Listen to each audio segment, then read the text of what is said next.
Taiwan has released the National Action Plan according to the Open Government Standard, and it is expected to complete by 2024. From the online participation platform to civic take during pandemic, Taiwan has been working on open government and citizen participation for the past decade. With 1 year preparation, Open Government National Action Plan Task Force has convened several meetings with civil society after soliciting for people's opinions online. And now, 19 commitments are getting into our plan for the future.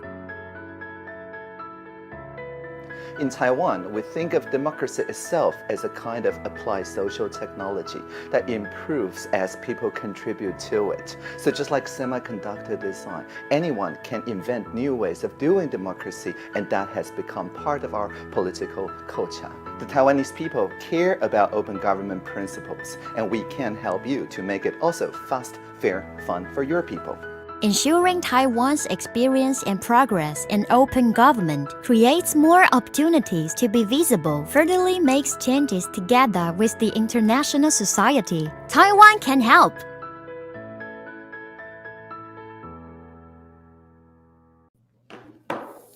Hi, can everybody hear me? Sorry about the technical issues. Welcome back. My name is Xunchen Xiao. I will be your moderator for the afternoon's panel. And apologies once again for the little technical difficulties with the audio. For the afternoon session, our topic will be the very foundation of governance, anti-corruption, and transparency. And it is my honor to welcome our first speaker, Deputy Minister of Department of Justice in Taiwan, who is also a member of Taiwan's Open Government Multi-Stakeholder Forum member. Deputy Minister Tsai was an experienced prosecutor, serving as assistant prosecutor in Penghu, Yunlin, Jiayi, and also is a vice president of Taiwan Bar Association. So it is my honor to introduce Deputy Minister Tsai, and let's hear Deputy Minister Tsai. Ladies and gentlemen, good afternoon. It is my great honor to be joining such a major online international conference on behalf of the Ministry of Justice. The Taiwanese government has been actively promoting open government strategies in recent years, declaring at the OGP Global Summit in May 2019 that it plans to develop its own open government national action plan. After 1 year of holding discussions with the private sector and within different government departments, we officially established the National Action Plan Task Force of the Executive Yuan in August 2020 and implemented the first open government national action plan of Taiwan in January 2021. The action plan consists of 19 commitments in 5 categories, which are respectively promotion, open data, and freedom of information, broadening the scope of the civic participation, holding more gender and race-inclusive compositions, ensuring politics of integrity, and implementing anti-money laundering measures. As the complement authority of anti-money laundering and with agents against corruption, subordinate Ministry of Justice being responsible for establishing and implementing national anti-corruption policies. Ministry of Justice should undertake the responsibility of the step-by-step fulfillment of the items of ensuring policies of integrity and implementing anti-money laundering measures mentioned in the Open Government National Action Plan. To ensure the quality of public construction projects, provide our people with a quality living environment, and improve Taiwan's competitiveness, Ministry of Justice announced the government procurement integrity platform plan in 2016 under the command of the executive yuan to assist official departments in establishing integrity platforms as well as mechanism for cross-departmental collaboration, public and private sector collaboration, transparent administration, and public supervision in regard to major national construction and procurement projects. The plan not only allows the prosecutor's office and the agency against corruption to participate in the investigation of major construction projects, but also facilitated the participation of professional institutes such as construction commission, experts, scholars, and civic groups. Furthermore, through upholding the principle of data transparency, we eliminate illegitimate external interventions to provide a safe workplace in which our colleagues can feel encouraged to shoulder responsibilities, perform their duties, and protect the rights of external collaborating partners.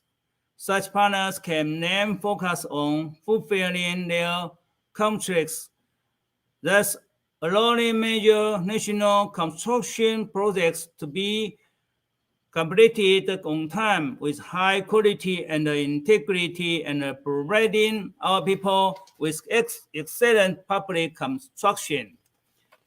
Ministry of Justice will not wane in its efforts to improve anti-corruption measures through the core principle of treating both root causes and their symptoms and promoting key anti-corruption, corruption prevention, and corruption investigation policies.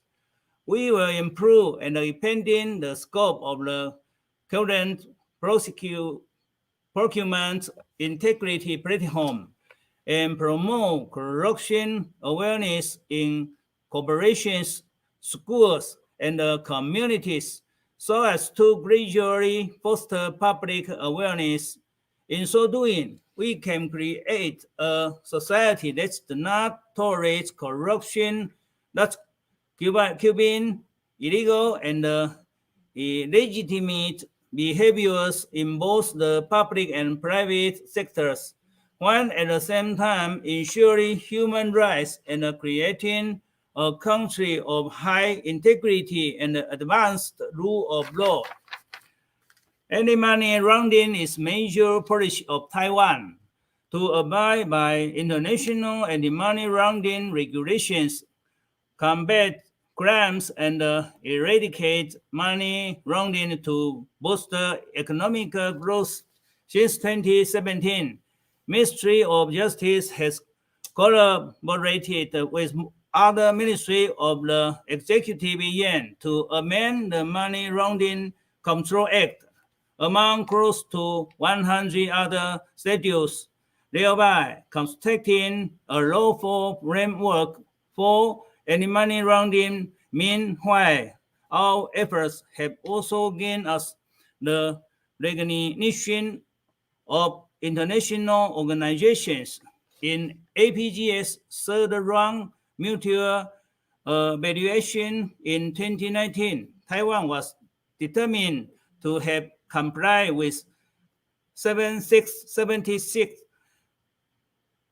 technical compliance rating and 7 effectiveness ratings, and also achieve the highest overall grade of regular follow-up. Despite the fact that the concept of anti-money laundering comes from abroad, the Taiwanese government hopes that in addition to abiding by applicable laws, the Taiwanese hope can all gain a basic understanding of the concept, as only in this way will the concept of anti-money laundering be able to effectively take root in Taiwan. The data transparency of beneficial owners in the core principle of anti-money laundering. Only through the data transparency of beneficial owners can elicit money laundering activities, such as through the use of dummy companies to hide the ultimate beneficial owner, be reviewed and investigated in the charitable trust system introduced into Taiwan in 1994. According to the statistics of Q2 2021, the number of charitable trust cases was 255. Find the total trust assets amounted to NT 72.7 billion, as charitable trust has gradually gained popularity. In order to avoid regulation abuse, the government has in recent years been committed to promoting the data transparency of beneficial owners, for which in addition to publishing disclosing the data of trustees and the beneficial owners that are non-natural persons, Ministry of Justice is currently amending trust law by adding draft amendments that require trustees to disclose certain information. As Taiwan's Open Government National Action Plan was officially launched this year, moving forward, Ministry of Justice will commit itself to realizing the commitments of the plan and working together with both the public and the private sectors to meet our people's expectation of politics of integrity and a more transparent open government. Lastly, I wish you all good health and the best of luck with everything. Thank you all for joining us today.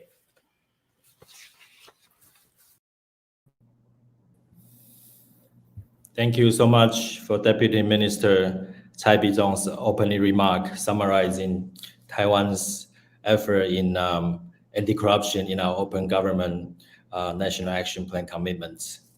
Next, we will enter into our keynote section titled Political Integrity and Beneficial Ownership.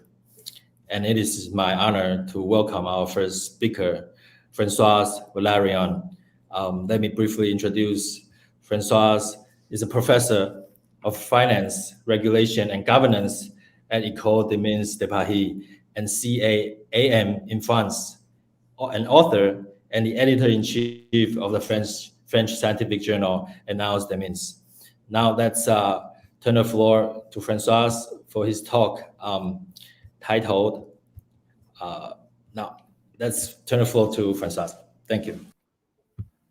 Okay, so good afternoon to my Taiwanese friends and good morning to others in other parts of the world.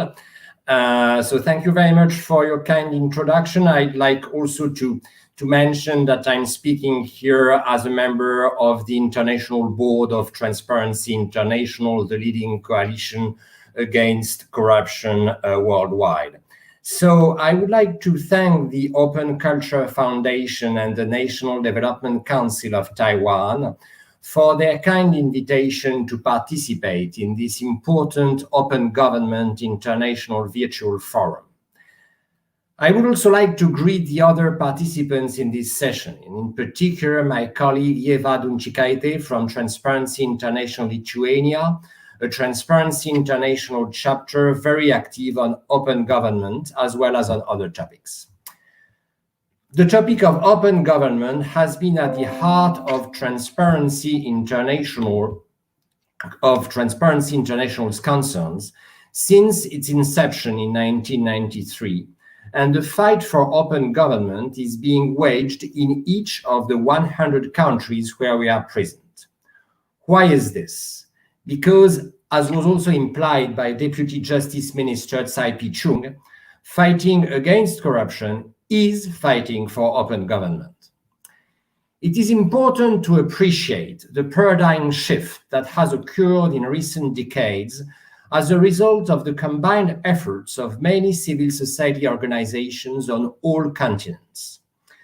The traditional state and governmental culture in most countries, until well into the last century, and still today in too many countries, has been a culture of secrecy.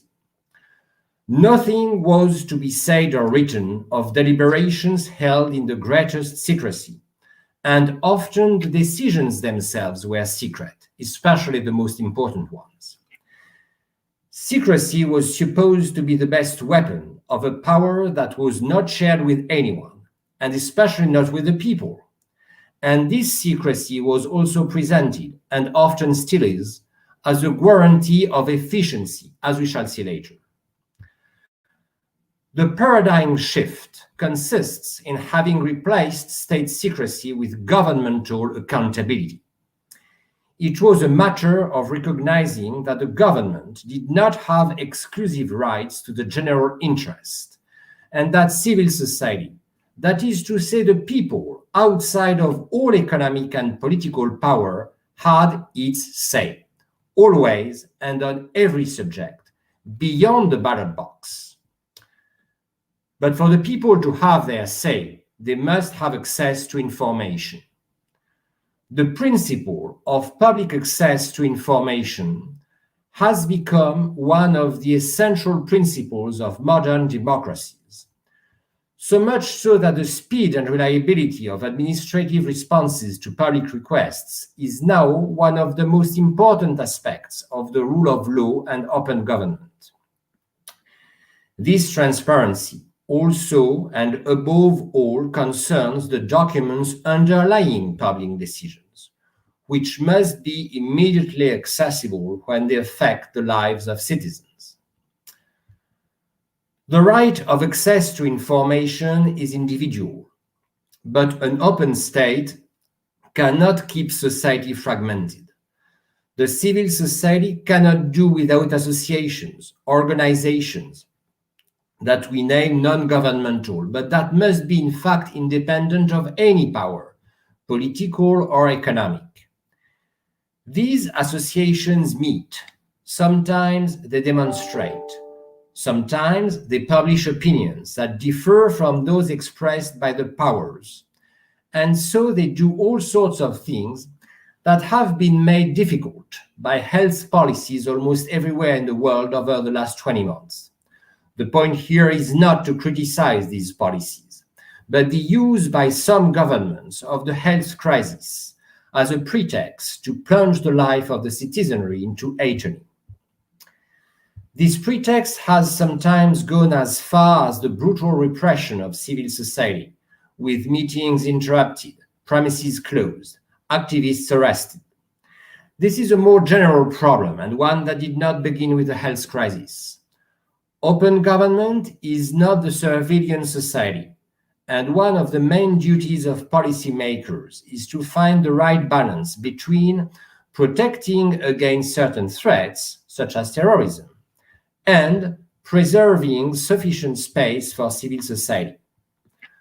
The more we treat civil society as a full and essential partner in public life, the more civil society contributes positively to this same public life.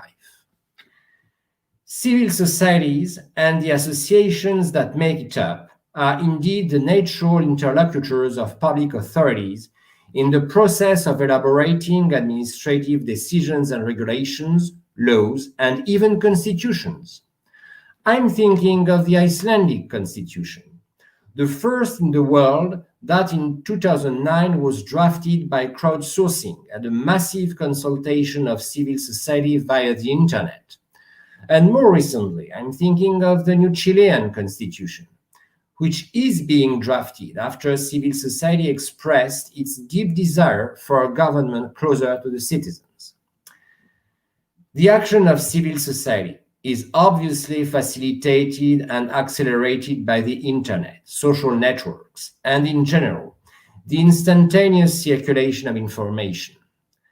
The new technological possibilities make it much easier to communicate, consult, and take into account various contributions.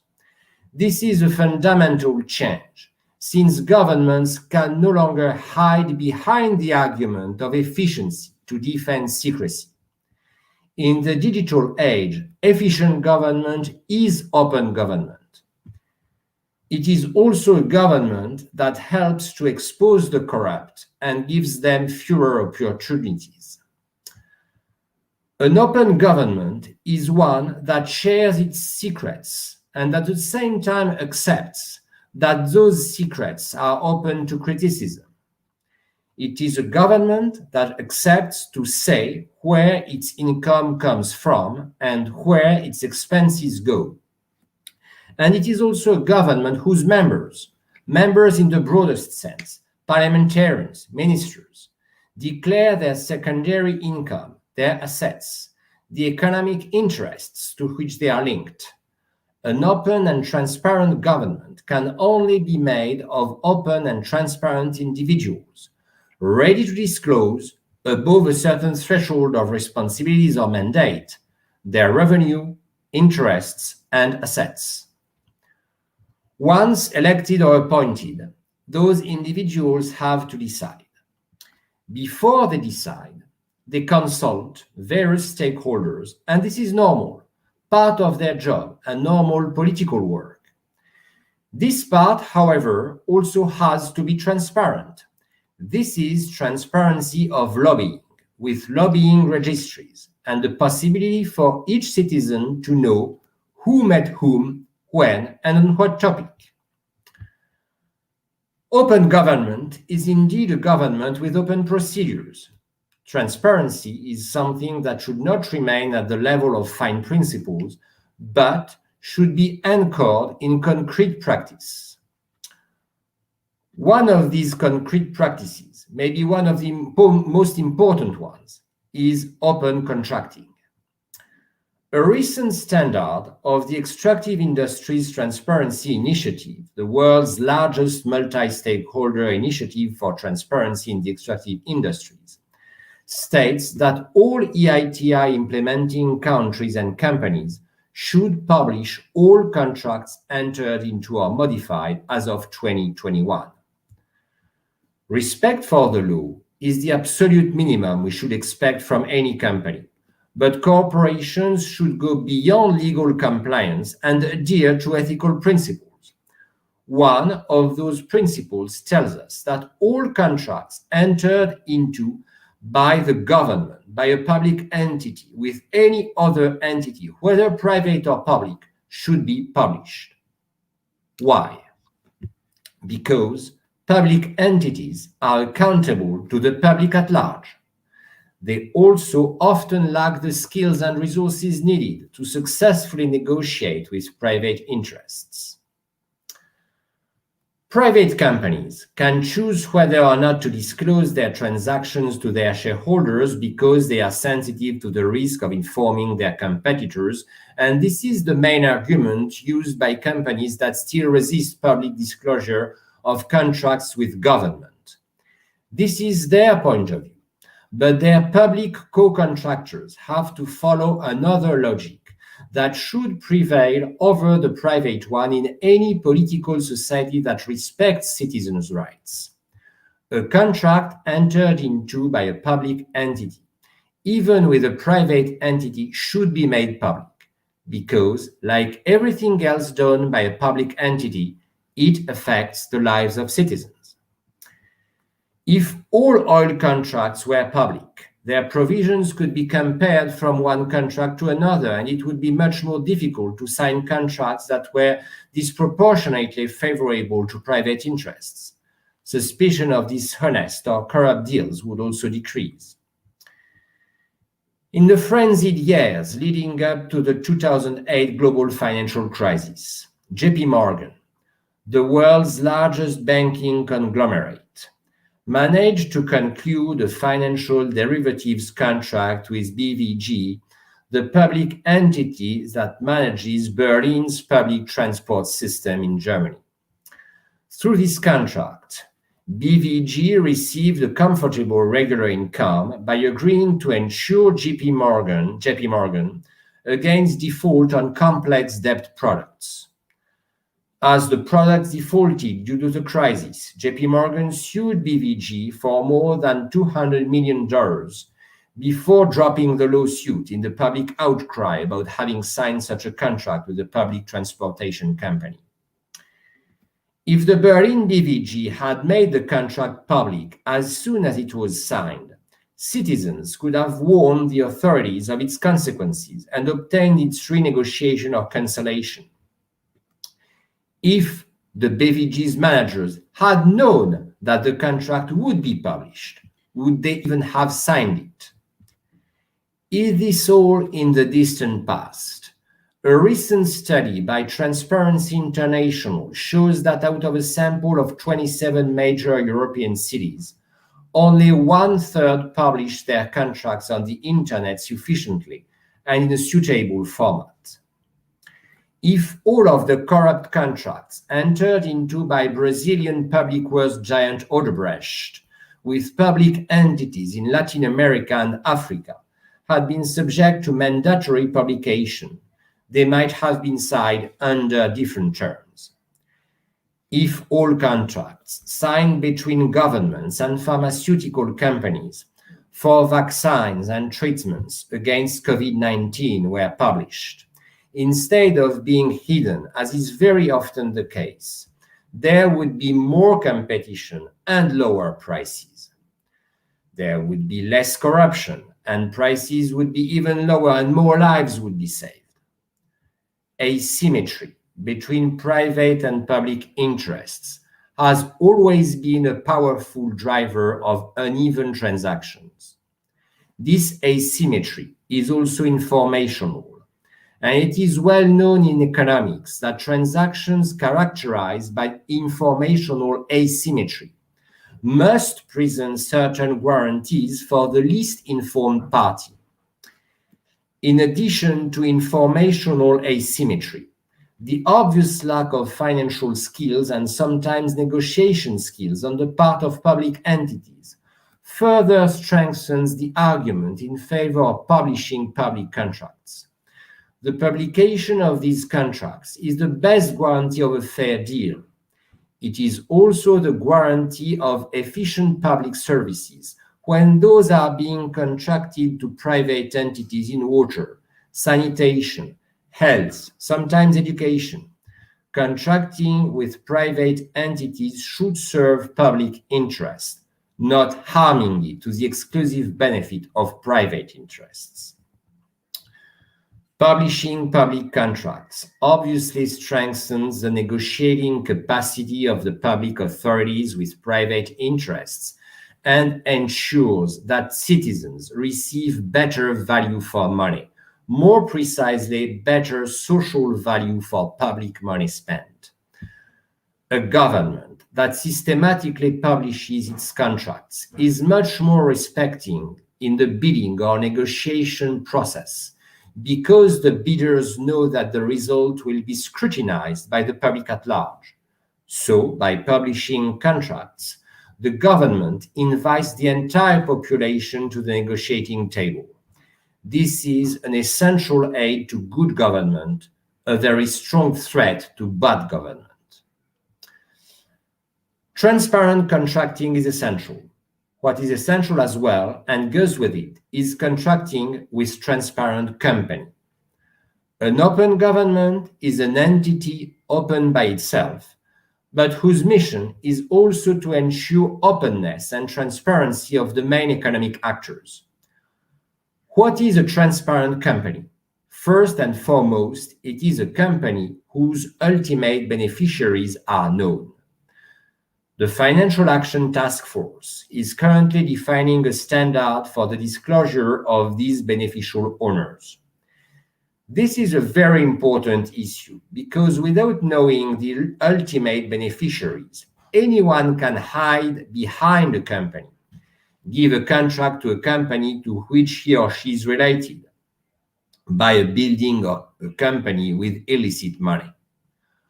All the governments of the world, without exception, must obtain from the resident companies or those that do business in their jurisdictions the disclosures of their beneficial owners. This is crucial because just as bad money drives out good, bad government drives out good. As soon as a government offers opportunities to bad people that are not offered by other governments, the bad government attracts financial flows that do not benefit others and provides to the other governments an incentive to relax regulatory efforts and become bad governments themselves. An essential aspect of disclosure of beneficial ownership is that it be done on publicly available registers. As with open contracting, it is about inviting the public to the table. The public interest is never as strong as when it is transparent. Disclosure of beneficial owners will only be fully effective when the public is able to monitor it. The global civil society campaign to obtain beneficial owner registries has borne fruits. However, in many jurisdictions, these registries are not yet freely accessible by the public.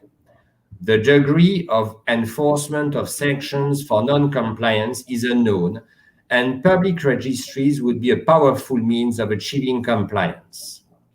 In several jurisdictions, public registries are only planned for an uncertain future and under the condition that a global standard has been agreed upon. The precise conditions for future public access to the registries are still largely unknown. Also very concerning is that in many, if not most jurisdictions, sanctions for non-compliance with beneficial ownership disclosure are non-existent or non-deterrent enough. This is an issue of governmental openness, financial integrity, and also an issue of development. The money that is hidden under secret identities would be much better used for real economic purposes under the aegis of open governments, not allowing secrecy to be the standard of many financial transactions. In addition to enforcement of sanctions for non-compliance and effective publicity of registries, banks' enduring relationships with and financial exposure to jurisdictions that do not seem to seriously implement beneficial ownership registries are highly questionable. Non-financial companies, particularly those operating in sectors with high corruption risks, should also reconsider their presence in jurisdictions that cannot demonstrate that they implement beneficial ownership regulations. A few words in conclusion. An open government is not a closed one, which means that it has to entertain a permanent dialogue. This multi-stakeholder dialogue, which has been our core belief and practice within Transparency International for the last 30 years. A dialogue with civil society and business. Also a dialogue with the other governments in an effort, today may be more necessary than ever, of international peaceful cooperation, a cooperation to which your beautiful conference attests. Thank you very much for your attention. Thank you. Thank you, Francois Valerian, for the insightful talk, sharing with us the practice of open governance and anti-corruption. I would like to remind the member in the audience to ask questions of our speakers, including the Deputy Minister Tsai, by going to our Slido website. The URL can be accessed through the QR code. And also, I would like to encourage our speakers to ask questions, among ourselves, especially toward the Deputy Minister Tsai, because part of the purpose of today's forum is to encourage, exchanges of ideas between Taiwan's government officials with the civil societies around the globe. So, with that, I would like to move to our next session. Next panelist would be Leva Danchkete. And from Lithuania, briefly introduce Leva leads various initiatives on open data for transparency and anti-corruption and political integrity at Transparency International Lithuania. And her talk will be titled Ensuring Public Access to Beneficial Ownership Data, Lessons Learned in Lithuania. Please welcome Leva to the stage. Hello, everyone. It is my great pleasure to virtually be here, and thank you, organizers, for the invitation. As Transparency International Lithuania for the past few years, we have been actively advocating for access to data, access to information that is important to public interest and transparency. And beneficial ownership transparency was one of the main pillars in this journey. As you know, understanding who the true owners of companies are is key for money laundering systems that are very crucial to corruption prevention. Next slide, please. While it is very difficult to grasp the exact amount of money laundered, the UN estimates that globally it could be between 800 billion to 2 trillion US dollars every year. So it's huge numbers. Some scientists say that for that kind of money every year, we could possibly stop world hunger or majorly contribute to tackling global warming. So Lithuania is no exception. As pretty much any other country, we are also prone to money laundering, to tax evasion and corruption as well. To address that issue, one of the things that we did as an EU member state, we transposed European Union AML, anti-money laundering directives that require to create beneficial ownership register and make it publicly available. However, I have to admit that we did not manage to create the register on time. And according to our current OGP National Action Plan, we should have it at the beginning of next year. So in our case, having legal documents, obligations has not been a silver bullet. But at the same time, we learned valuable lessons, and I'm very happy to share them today with you. So I think that while we have been advocating for beneficial ownership transparency in Lithuania, we learned two main things. So first of all, it is very important to agree on who is responsible for money laundering prevention and anti-corruption in your country, in our country, or in any other country that is dealing with this topic.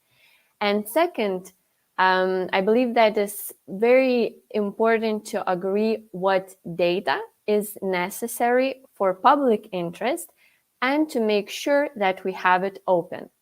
And beneficial ownership data is one of those key elements that I do believe should not only be accessible to law enforcement institutions, but also to the public.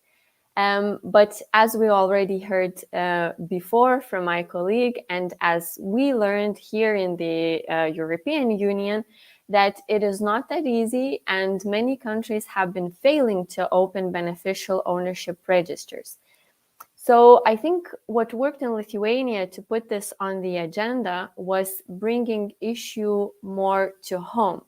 And I would like to share with you 2 initiatives that very clearly showed why having such data is important for public interest and why we also need to agree what is responsible for anti-corruption.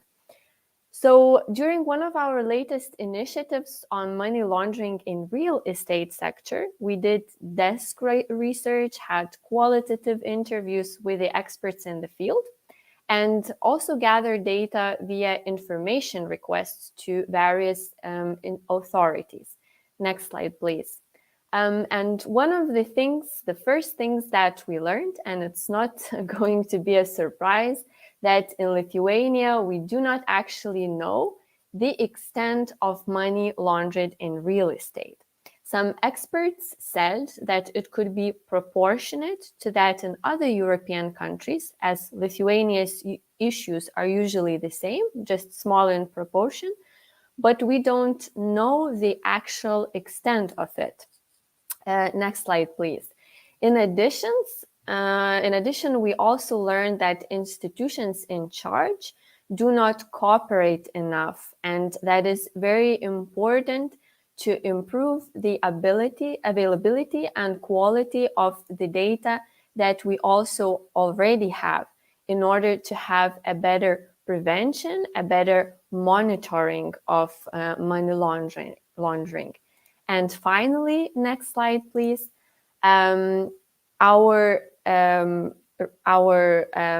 representatives from the institutions that we interviewed were very clear that data on beneficial ownership is crucial and plays a really important role.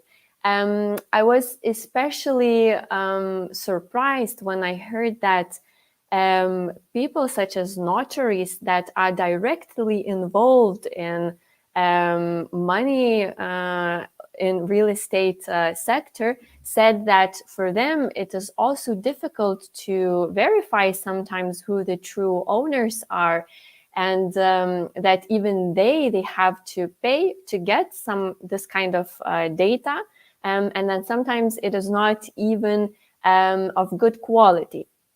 So once again, it showed that we must have beneficial ownership registers, and we must also open them. And there is another part also of beneficial ownership transparency when we talk about it, that is also very crucial for open government. And we also as taxpayers should know where our money is spent and who receives it. And that is one of the reasons why also identifying owners of companies that are closest to us, such as state-owned and municipality-owned enterprises, is also very important. And we should know who ultimately belong to the public. So a few years back in Lithuania, we did another exercise where we try to understand what owns those companies. So we gathered data about the executives of 100 largest municipality-owned enterprises and state-owned enterprises in Lithuania, trying to understand what is the likelihood of possible conflicts of interest and politicization. We wanted to understand who are the executives and whether they went to elections with certain political parties, political groups. Would not seem such a difficult task since we are talking about a public interest, but actually it took more than 100 information requests to those companies and some data matching to only grasp who ultimately controls state-owned enterprises and municipality-owned enterprises, showing that more transparency is necessary in order to better manage possible conflicts of interest, prevent fraud, and ensure accountability to clients and citizens. Next slide, please. So from this data, we were able to see that 1 out of 10 state-owned and 4 out of 10 municipality-owned enterprise executives were connected to political parties in 2019. Next slide, please. And overall, at least 3 out of 10 SOE and MOE CEOs were affiliated with political parties, meaning that they have previously participated in elections with a political party or coalition. And in comparison, in 2017, we have even larger numbers of such connections. So 4 out of 10 executives had such connections. Thus, as you can see from 2 examples in Lithuania, understanding corporate structures and who ultimately owns not only big business companies, but also the ones closest to us, has not been the easiest task. Sometimes it felt like climbing a mountain in the dark. Well, we don't really have mountains in Lithuania, more like hills. But going through all this data and trying to obtain this data, for me, is at least how I would imagine climbing the mountain in the dark feels like. However, at the same time, it allowed us to create better working relationships with various institutions, obtain valuable data, spot the red flags, and advocate for beneficial ownership, transparency, and overall for access to data that is important to public interest. Thus, I'm very glad that Lithuania is now one of the 32 other OGP countries committing to ensure public access to beneficial ownership data through the OGP action plans, what essentially I hope will help to keep public money where it belongs, in the service of taxpayers. However, once we move forward, I would also suggest to think about increasing the quality and interoperability of data, such as using beneficial ownership data standard to be able to search and cross-reference globally. This is the data, once again, that is important for public interest. But well, for now, I'm really happy that we have this international event, that we have OGP platform, our global laboratory, which helps to understand what really works and what doesn't, and keep learning from each other while we are searching for the best practices today and the upcoming years. Thank you very much. Also, if you have any questions, please feel free to write them. And in the next slide, you can see also my contacts in case you would have any other questions afterwards.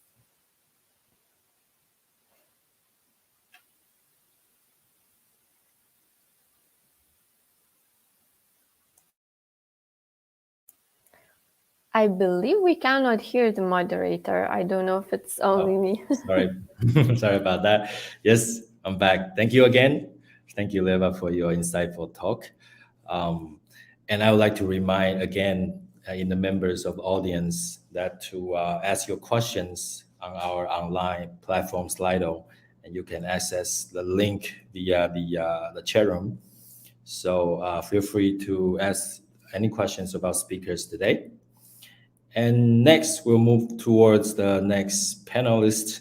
It will be hosted by Lin Yanjun, who is the head prosecutor in the Department of Prosecutorial Affairs, Ministry of Justice in Taiwan, and also the Department of Civil Affairs, Ministry of Interior in Taiwan. Please let the head prosecutor Lin Yanjun welcome her to the stage. Thank you. Hello, everyone who gathered here today for the subject of Open Government National Action Plan. Good afternoon. I'm extremely honored and grateful to attend this seminar on behalf of Taiwan's Ministry of Justice to share Taiwan's legal progress in combating money laundering in recent years, as well as the commitment that Taiwan made to money laundering prevention in our Open Government National Action Plan. Taiwan's Money Laundering Control Act was formulated as early as 1996. We were one of the earliest countries to establish a special law for money laundering. However, as technology gave rise to newer forms of money laundering, the Money Laundering Control Act became outdated compared with international regulation and was insufficient to address complex money laundering crimes. In light of this, in 2017, Taiwan made money laundering prevention a pivotal government policy.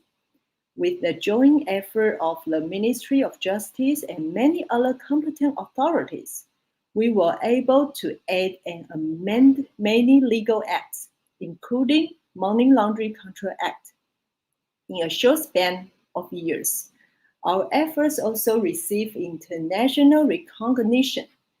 In 2018, Taiwan underwent the third round mutual evaluation held by the APG in technical and effectiveness compliance rating. Taiwan met 7 substantial and 36 compliance and largely compliance, placing the nation in the best performed country group of regular follow-up in the review. Transparency of beneficial ownership information is critical for combating money laundering because knowing where the money ends up can help unveil the true criminal behind the scene. Following the 40 recommendation of FATF, Taiwan's Money Laundering Control Act, in its paragraph 1 of Article 7, stipulate the CDD progress on a risk-based approach, which includes the identity verification of beneficial ownership. However, frontline workers tasked to perform the identity verification as one of the most challenging duties because they did not have the public right to conduct a compulsory investigation. They thought, without sufficient supporting measure to carry out beneficial ownership's identity verifying was difficult.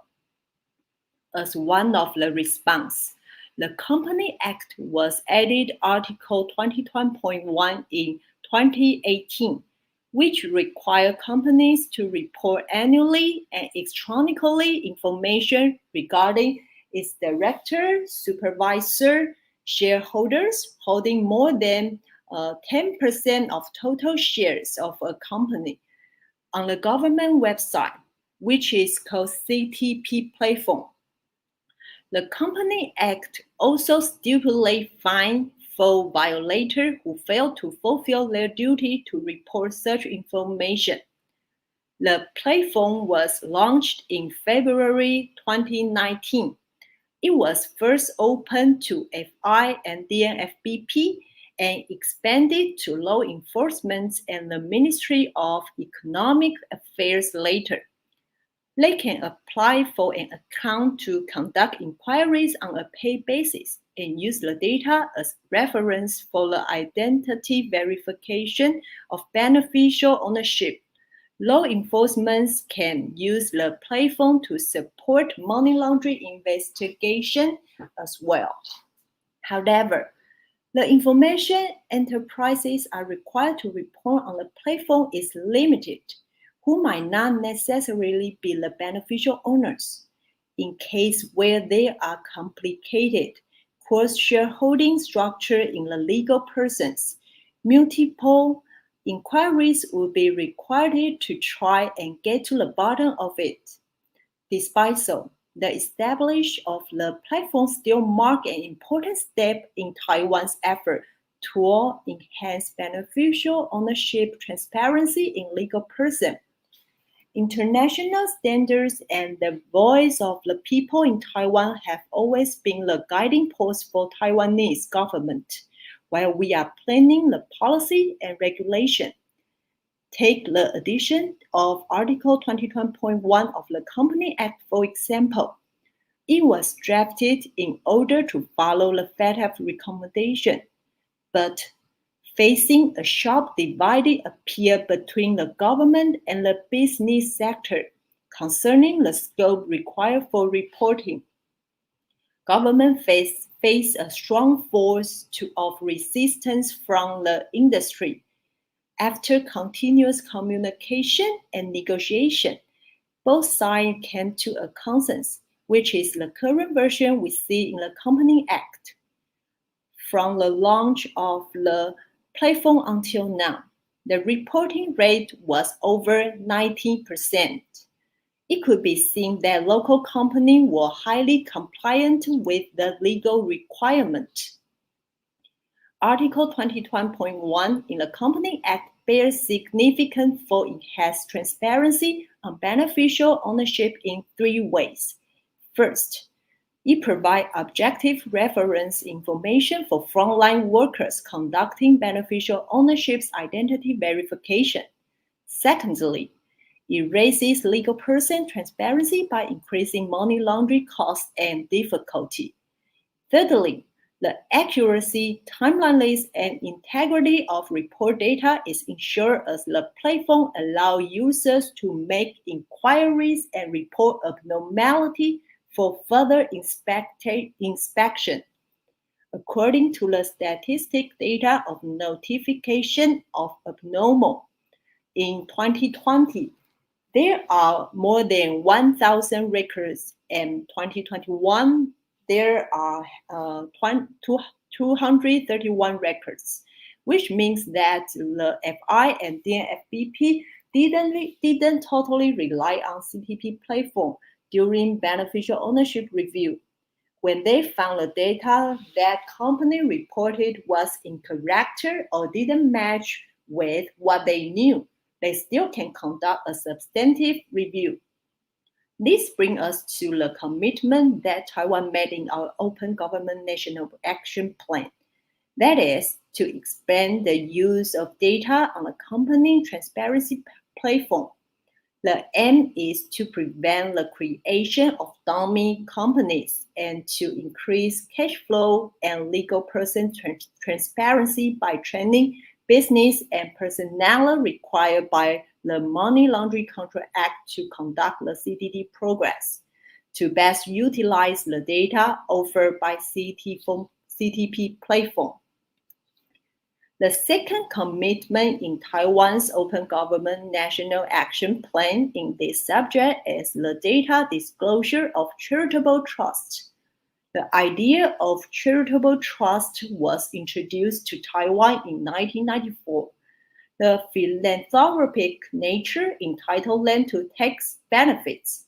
As of Season 2 of 2021, there are 255 charitable trusts, which a combined value of more than 72 billion NT dollars. This figure is very high. If the beneficial ownership information of charitable trusts is not disclosed, it may be misused for crime. To promote beneficial ownership transparency of charitable trust, currently, the information on the trustees and non-nature person beneficial owners of charitable trust is publicly disclosed on the website of Trust Enterprise and the Trust Association. To further the effort, the MOJ is promoting an amendment of trust law that incorporates the requirement of information disclosure of charitable trust.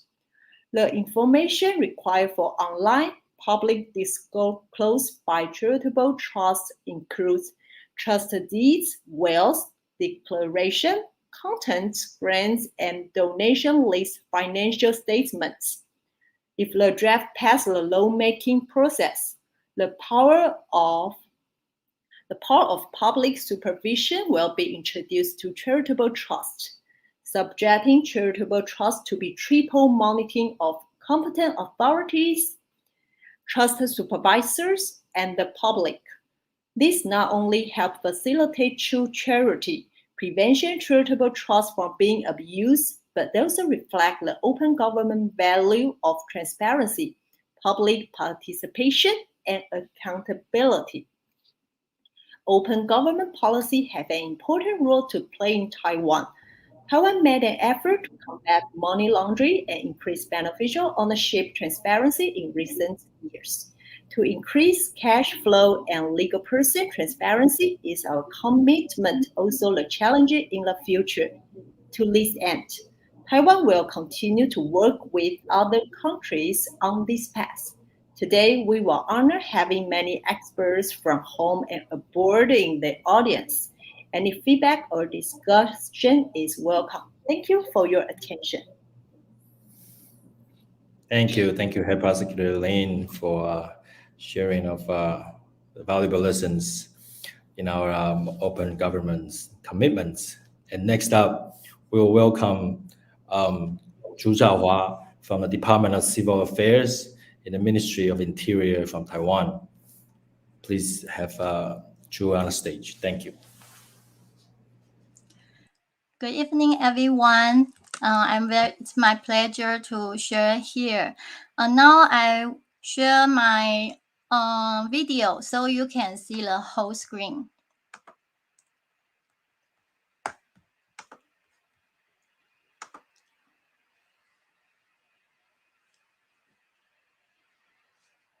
Policies on financial transparency of religious groups. Briefly outline. 1. The origins of the policies.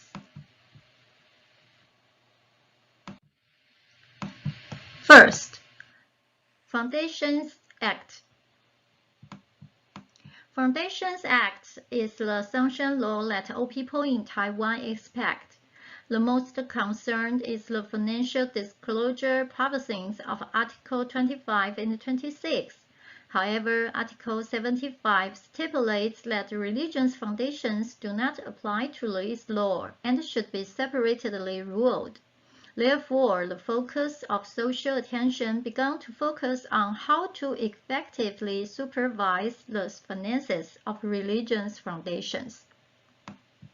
Second, APG Third Round Mutual Evaluation of Anti-Money Laundering, Countering Terrorism of Financing. In 2018, it is Taiwan's turn to participate in the APG Third Round Mutual Evaluation. The evaluation of NPO is an important part of the APG evaluation. According to the 40 recommendations from FATF, of which the 8 recommendation guides, religious foundations must still cooperate in dealing with AML. MOI therefore made the supervision guideline.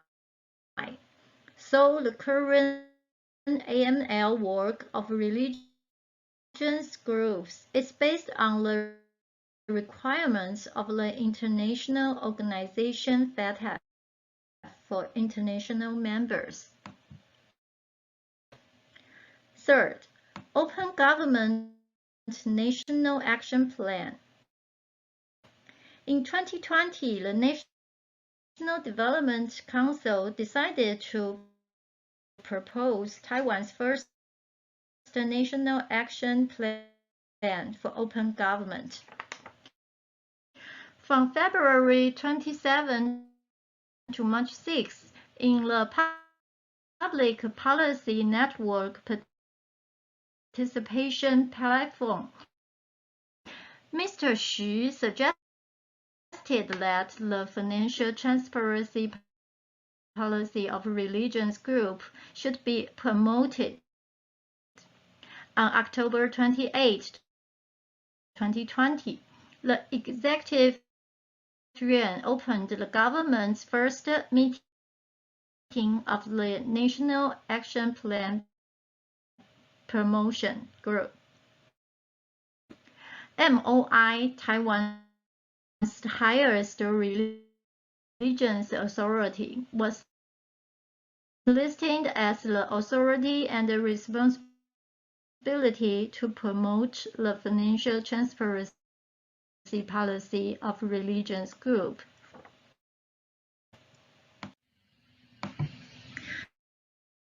Two, the actual situation.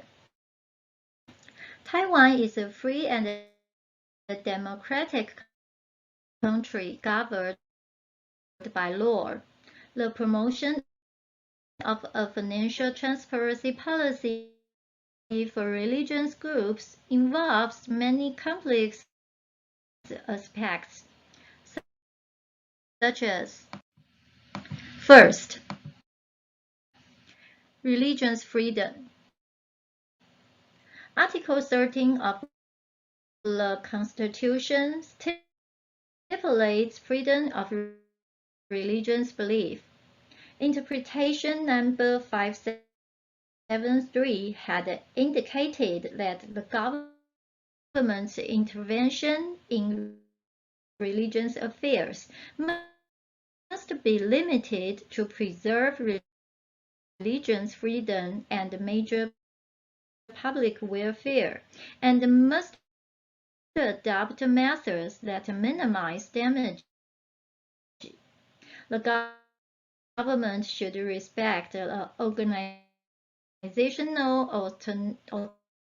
autonomy, personnel autonomy, and the financial autonomy of religious groups. Two, the principle of separation of church and state. In Western history, the struggle for democracy and freedom of nation-states was accompanied by Protestant's struggle for religious freedom. Therefore, the relationship and the boundary between policies and religion are related to the development of religious freedom and democratic freedom. Only with reasonable boundaries can religious freedom and democratic values be preserved. Third, the nature of religious groups. The funds of public welfare groups come from the general public, and it is very reasonable to disclose their finances to the source of donation for religious groups is limited to a small group of their own followers, not the general public. Donations from believers are not for charity, but for giving thanks and praising for blessings. They are all self-interested donations, rather than altruistic donations. Therefore, the way religious groups must use donations is not the focus of the believer's concern. Fourth, ruled by civil code. Before the separate religious law is legislated, the religious foundations are ruled by civil code. At present, MOI can only stipulate supervision guidelines for religious groups handling of financial inspection and AML work. 3. Current achievement. MOI has used the utmost enthusiasm and active communication attitude to convey the benefits of financial transparency to religious groups and constantly coach the religious groups to promote financial transparency, and the following results have been achieved. First, entrust the accountants to inspect the financial situation of the national religious foundations. It is prepared a budget of NT 6 million.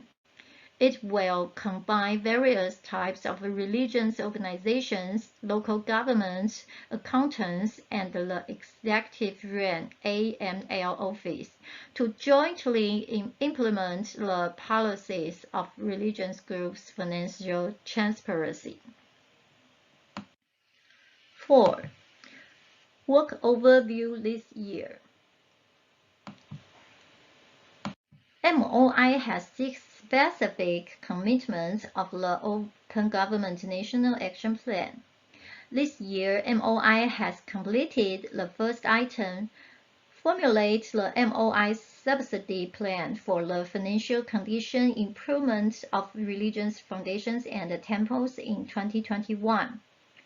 Second item, 2 sharing sessions on improving financial conditions be held in Zhongtaishan on November 12 and in the Catholic Diocese of Hsinchu on November 18. And the third item, 6 campaigns and training sessions on AML for religious foundations and temples. Other items are actively planning and processing.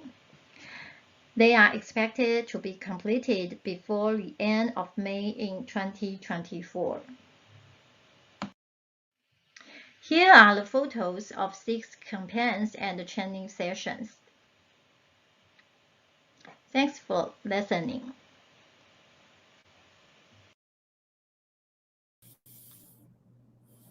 Thank you, Mrs. Chu from the Department of Interior, for sharing of what the ministry is doing in the open government commitment in this regard. Now we will move into the Q&A session. Can we queue up the questions from the Slido? Great. Right. And since some of the questions are in Chinese, do we have some help with the translations? I think we have same, right? It's the same? Or we can start with the English ones first. So how about the besides the government and the citizens, how to involve the private sectors in beneficial ownership regulations? They are mentioned much less. I'll open up to the panelists if any of you want to take these questions.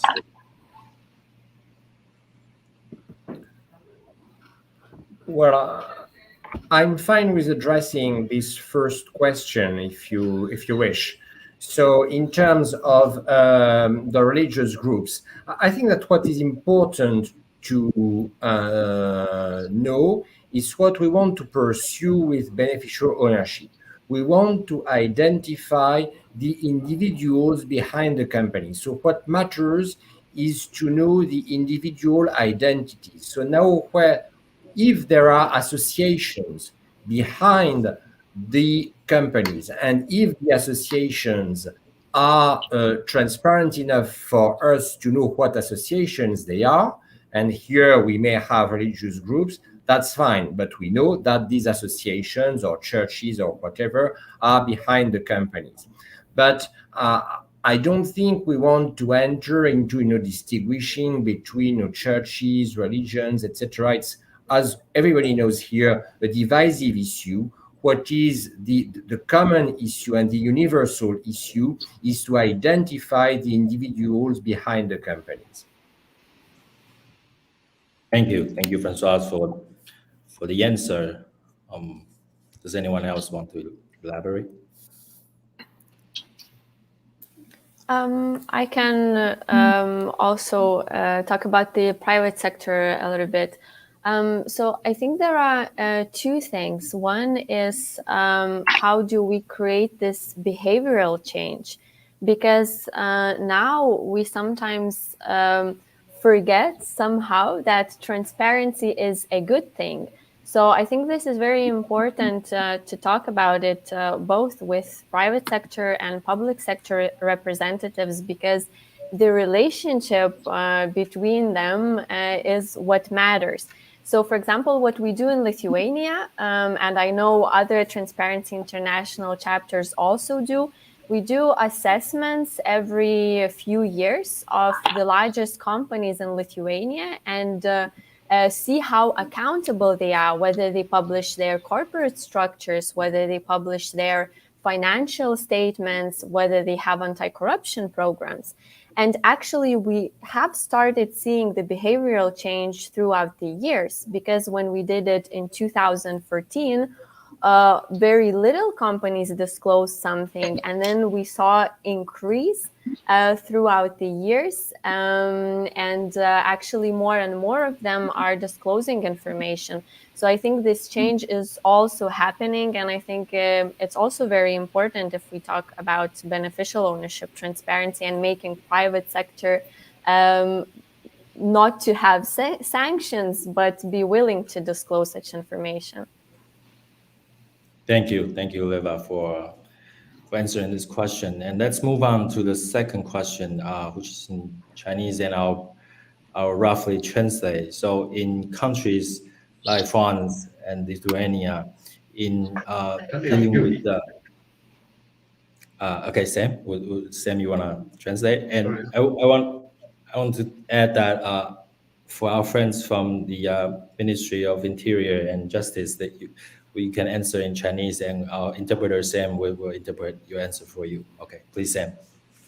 Great. So the question is, so when we actually try to implement these kind of conflicts of interest or corruption or anti-money laundering policies, open government policies in France or Lithuania or any other countries, is there any examples of kind of conflicts or difficulties of cooperation between local and central governments?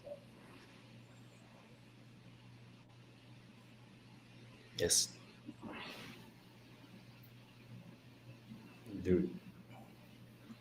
Does anyone feel like taking on this question? Yes.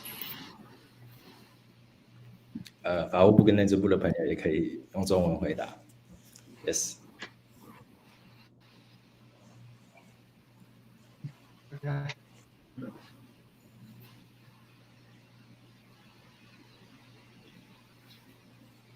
No, it's okay. And how about let's move on to the third question. It's about religious groups, right? Can we have a translation on that question as well? Yeah. So religious foundations aren't subject to laws regarding foundations. So does the Ministry of the Interior have kind of a more active method of dealing with them? Yes, so the Ministry of Interior is mentioned, yes. Okay, please go ahead. Yes. Okay, yes, Religions Foundation, about Foundations Act, Article 75 stipulates that Religions Foundation is not applied to this law. So we entrust accountants to check and inspect the all national religious foundations. So we have a higher principle to inspect and to supervise. 就是用中文来说，就是当财团法人法排除了中央财团法人以后，其实我们有一个更高的标准，我们是用预算去委托会计师实际的去查核这些中央财团法人的财务。那事实上刚才也有说过，其实宗教它是很特殊，它有宗教自由，它有政教分立的一些原则，而且它的捐款性质就是并不是这么的自利性的捐款，它是比较应该说它比较是自利性的捐款，不是一个利他性的捐款，所以它的公益性其实是不太一样的。The religious group, the donation is self-interested donations, not altruistic donations. It's public welfare is not a public group. 这先简单回应到这边。Yes. Thank you. Thank you for the answer from the Ministry of Interior. And for our last question, I think it's directed to our Ministry of Justice. Can Sam have a translation on that as well?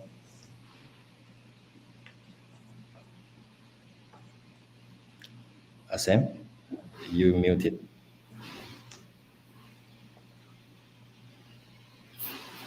Okay, I think we don't have Sam. Sorry, Sam's back. sorry. I just cut out for a second. Which question are we looking at? The last one. The one with the Ministry of Justice. 你说当初那个还是实质受益人？实质受益人这个。Oh, so the Ministry of Law is the kind of organization in charge of these recommendations and regarding beneficiaries. So with regards to the anti-money laundering system in place by the 行政院是 by 行政院 is it able for the administrative yuan to participate since the systems to manage these are in the Ministry of Law? Okay, can we have Prosecutor Lin take on this one? Okay. The beneficial ownership commitment is part of the policy under the anti-money laundering, and the Ministry of Justice is a competent authority of Money Laundering Control Act, and the Money Laundering Prevention Office is a task organization responsible for coordinating all the authorities in our country. So of course, the Money Laundering Control Office is part of in this plan. Thank you.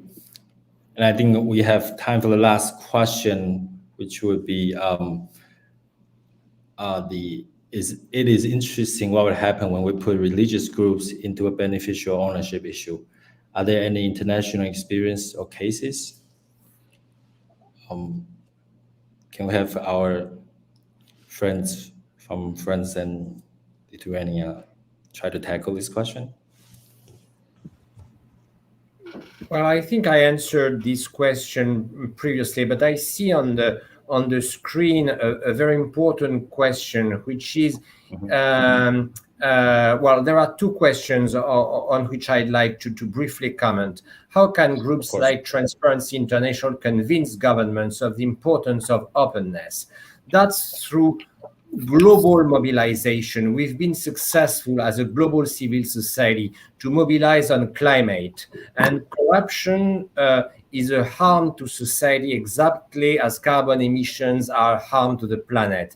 So it's really through global public mobilization that we are trying to convince governments. And then is the information of the beneficial owners open to the public? No, not everywhere, and it is central. If it is not open to the public, it will be incomplete, it won't be accurate. We absolutely need public control on this information for this information to be useful. And it is not against the privacy. There are privacy laws that protect the citizens' private lives, but being the shareholder of a company is not something that's linked to this protection of privacy. It should be public as well. Thank you very much. Thank you, Françoise, for your answer. I think that wraps up our Q&A session. And again, I would like to offer our sincere appreciation for our friends from France and Lithuania. and Ministry of Interior and Ministry of Justice to participate in today's panel. And we will take a short break and we'll come back to the next section. Thank you very much. Thank you. Thank you. Bye. Bye.